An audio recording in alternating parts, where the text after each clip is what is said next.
अच्छा नाज़रीन, लोहे के चने अलमारूफ साद रफीक साहब, उनका एक वीडियो क्लिप पता नहीं नया या पुराना है, वो 2 दिन से वायरल है, जिसमें वो इमरान खान के खौफ में खुद तो मुब्तला है ही हैं, लोगों को या पता नहीं किस किस को वो खौफजदा करने की शौरी कोशिश कर रहे हैं। ख्वाजा साहब फरमाते हैं कि इमरान खान के बारे में सबको यकीन है कि अगर उसे दोबारा मौका मिला तो ये रियासत के बखिए उधेड़ देगा, इदारों के भी बखिए उधेड़ देगा, सियासी मुखालिफिन को जिंदा गाड़ देगा। ये कोई आदमी है? मैं हैरान हूँ उनकी अकल पे, जिन्होंने इसे लीडर माना हुआ। ये तो एक डॉन की तरह काम करता है। अरे बात ये है कि इनको ना तो रियासत के बखियों की फिक्र है, नया सियासत, हाँ अपनी सियासत का जरूर फिक्र है। अपने ये जिंदा गाड़ने वाली बात है, उससे ख्वाजा साहब और उनके हवारी जो है वो जरूर खौफजदा नजर आ रहे हैं। और ये बात ख्वाजा साद रफीक जैसा शख्स कर रहा है जो खुद को एक सियासी वर्कर कहलाते हुए उनकी जबान नहीं ताल्लुक लगता। क्या इमरान खान ने कभी अपने दिल पे हाथ रख के बताइएगा, कभी किसी से इक़्तिदार की भीख मांगी है? कौन ने इमरान खान को अपना लीडर चुना है और डंके की चोट पे चुना है? पहले आप और आपकी जमात प्रोपेगेंडा करती थी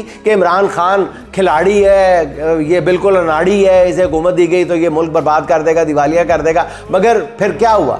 जैसे आप अनाड़ी कहते थे, वो तरक्की की शरह जो है वो 6% तक ले गया था। उसकी हुकूमत ने मतलब 100 साल में आने वाली सबसे बड़ी आफत कोरोना में इतनी उम्दगी से परफॉर्म किया कि वर्ल्ड हेल्थ ऑर्गेनाइजेशन को कहना पड़ गया था कि कोरोना का मुकाबला करने के लिए इमरान खान की हुकूमत ने जो तरीका इख्तियार किया, अगर पूरी दुनिया उस पर अमल करती तो इस आफत से इतना नुकसान ना होता। अब आप डरा रहे हैं कि इमरान खान दोबारा आया तो रियासत के बखिए उधेड़ देगा, सियासी मुखालिफिन को जिंदा गाड़ देगा। और खैर साहब, ये दोनों काम तो आपकी हुकूमत ने पहले ही कर दिए हुए हैं। रियासत के बखिए तो नून लीग की सरकार ने उधेड़ दिए हैं। बलूचिस्तान में शाम होते ही हुकूमती रेट ख़त्म हो जाती है। खैबर पख्तूनख्वा दहशतगर्दी की आग में जल रहा है। पूरा सिंध एहतजाज करते हुए सड़कों पर बैठा हुआ नजर आ रहा है। पंजाब में काश्तकार को, गंदम के काश्तकार को मार दिया गया है। रियासत के बखिए और किस तरह उधेड़े जाए ख्वाजा साहब? सियासी मुखालिफिन के साथ जो आपकी हुकूमत कर चुकी है और कर रही है उसे जिंदा दरगोर करना ही तो कहते हैं। 80 साल की बुजुर्ग खवातीन के गिरेबान फाड़े गए हैं आपकी सरकार में।